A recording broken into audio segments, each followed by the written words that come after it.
Europe Midi, Jean-Michel Apathy, Maxime Switek. Et à 13h50 sur Europe 1, voici les découvertes d'Europe Midi avec votre soirée télé, de la musique, du cinéma. Enfin, il y en a pour tout le monde aujourd'hui. Oui, bref. Allons-y, voilà, etc. Ça va, ça, sinon? Il en manque un. C'est bien. Non, c'était bien. Anissa, Merci Jean-Michel. plus envie de bosser, Anissa, c'est bien. Bruno Kras, vous nous parlez aujourd'hui de la sortie en DVD de Steve Jobs, film de Danny Boyle avec Michael Fassbender. Absolument, sur cet être quand même hors du commun, et c'était le deuxième film fait sur lui et c'était le meilleur. Pourquoi ? Parce que c'est un film qui n'est pas une biographie ordinaire, un blockbuster banal, académique.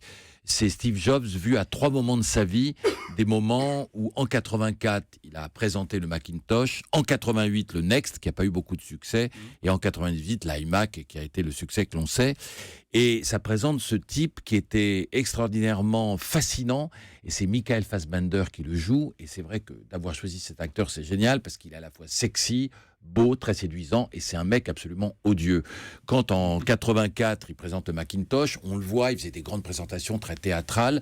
Il y a une femme qui arrive avec une petite fille qui est son enfant, il la reconnaîtra plus tard, il l'envoie balader. Quand en 88, alors on voit toutes les coulisses, on voit à quel point il a une espèce d'assistante qui est jouée par Kate Winslet, qui est sa victime née, et on voit à quel point il est odieux. À un moment, en 88, quand il présente le Next, il y a Steve Wozniak qui a créé le Macintosh avec lui, qui dit ce serait bien que tu fasses une allusion à tes débuts. Il dit non, absolument pas.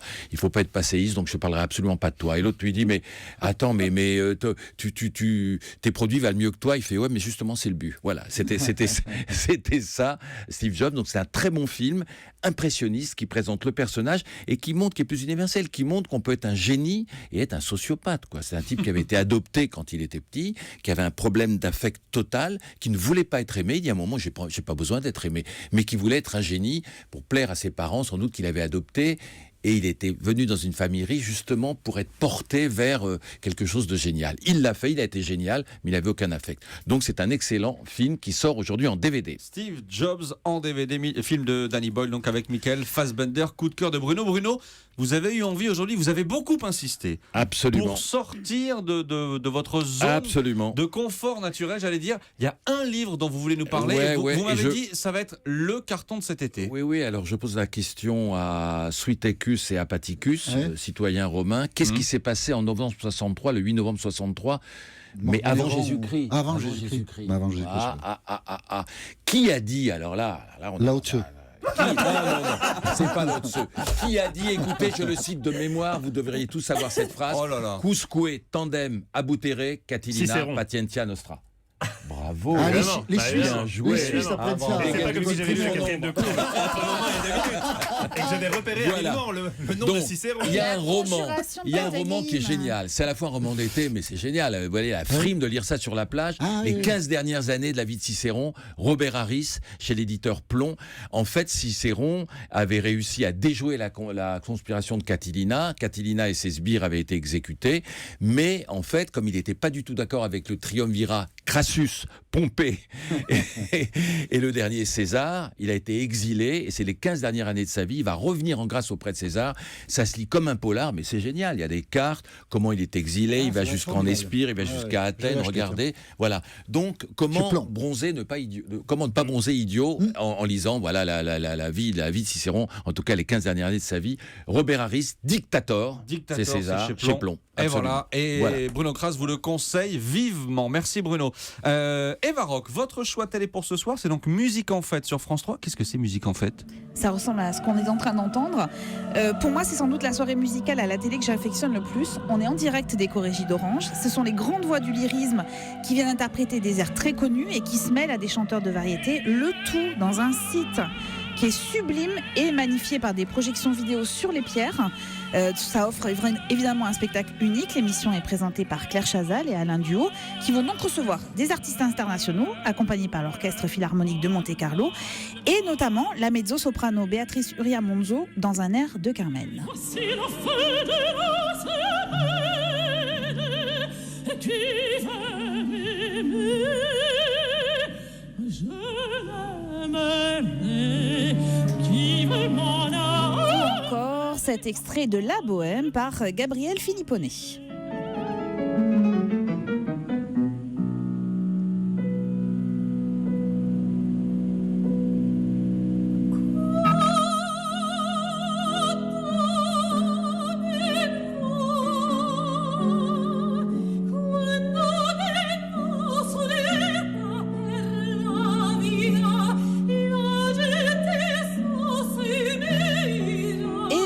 s'agit d'une soirée grand public et pas d'un show élitiste. On va retrouver aussi sur scène des chanteurs de variété, donc Daniel Guichard par exemple, mais aussi Lambert Wilson qui reprendra ce grand tube. J'aimerais t'envoyer Syracuse.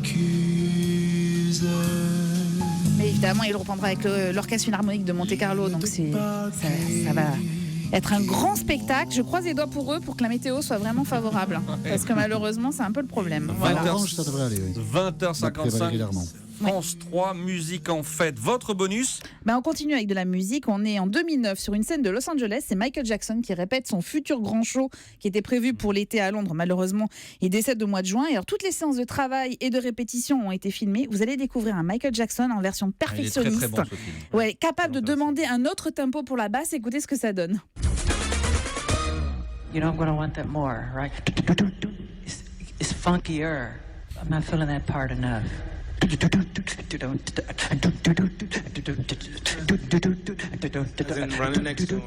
C'est-à-dire que même quand il fait la basse, il a la classe. C'est du pur bonheur à découvrir sur France O à 20h50. Ça s'appelle This Is It. Ça a été le documentaire le plus vu au cinéma dans le monde. Documentaire très très bon. Avec, Oui. on découvre la guitariste de Michael Jackson. Elle est formidable, mais parce qu'elle est très jolie, c'est pour ça que Oui, Non, c'est ça. non, non. Tu t'en souviens pas ça? Elle est absolument Non, époustouflante. elle est Elle est incroyable. Maxime n'est pas comme époustouflante. ça. Non, je ne suis Incroyable. pas comme ça. Je vous remercie de Mais noter, Jean-Michel. bien sûr, This Maxime. Is It, c'est donc ce soir sur France O, 20h50. C'est le bonus d'Eva Rock. Merci Eva. Benjamin Josse, Oui. on en vient à vous et donc à votre concours de lecture, c'est ça? Oui, ça s'appelle les petits champions de la lecture. Ça va prendre fin cette semaine après des mois et des mois de compétition acharnée. 26 000 enfants provenant de 800 classes de CM2 dans toute la France ont participé à cette 4e édition dont le principe est assez simple. Il suffit de lire à haute voix devant une assemblée un extrait de livre. Alors, ça a l'air facile dit comme ça, sauf qu'il faut déjà vaincre sa timidité, il faut comprendre le texte qu'on lit, il faut aussi l'interpréter, et quand on a 10 ans, ça peut être un peu plus compliqué que ça. Ça demande un certain talent. Justement, des talents, il y en a eu lors des demi-finales qui ont eu lieu dans les 4 coins de la France, où des jurys régionaux ont désigné 10 finalistes, Zoé, Cyrielle, Théa, Estelle, Iman, Lola, Louise, Marc, Mélodie et Soumia. Vous remarquerez qu'il n'y a que 2 garçons dans le groupe. Il semblerait que les filles soient plus douées dans cet exercice. Tous avaient choisi un extrait de livre de 3-4 minutes.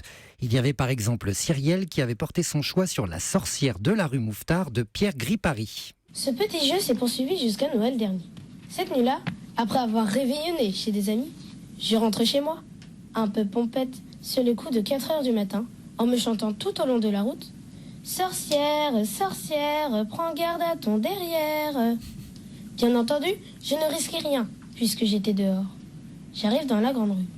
Sorcière, sorcière. Pas mal, hein.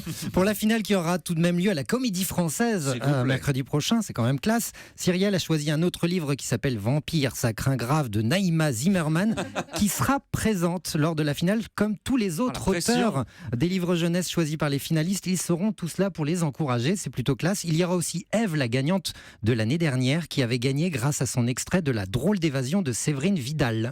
Oups, j'ai dû penser trop fort. L'Inde s'approche et sa voix me secoue les tripes. Le mec, y a un môme là. Nom de Dieu, Franck. T'as réussi à picoler le soir de l'évasion. Non mais je rêve. Alors je ne sais pas qui gagnera mercredi prochain, ce que je sais c'est qu'ils gagneront tous des livres, car cette opération a pour but de promouvoir la lecture, bien sûr, de donner le goût de lire. C'est d'ailleurs organisé par le Syndicat national de l'édition, c'est une très bonne idée, voilà pourquoi je voulais vous en parler. D'ailleurs, si vous êtes enseignant de CM2 et que vous découvrez cet événement en septembre prochain, n'hésitez pas à inscrire votre classe pour le prochain concours. Et voilà les conseils de Benjamin Josse dans la bande des découvertes. Merci à toute la bande aujourd'hui. Merci Jean-Michel Apathy.